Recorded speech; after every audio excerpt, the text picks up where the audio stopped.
នេះជាការកាត់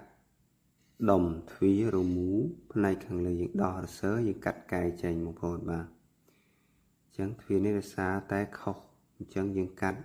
វាពន្រួមកន្លែងវាឆ្អៀតអញ្ចឹងណាបាទយើងកាត់ហើយយើង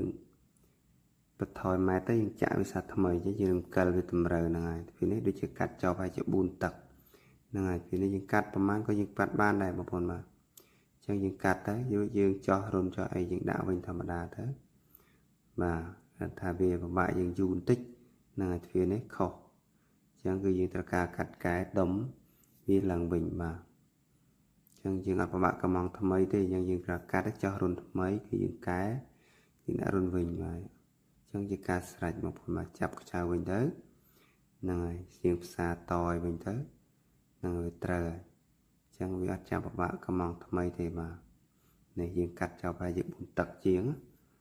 ធំដែរទ្វារហ្នឹងបាទស្លឹកក៏យើងកាត់ដែរបាទហ្នឹងហើយបាទអរគុណច្រើនបងប្អូនបាទ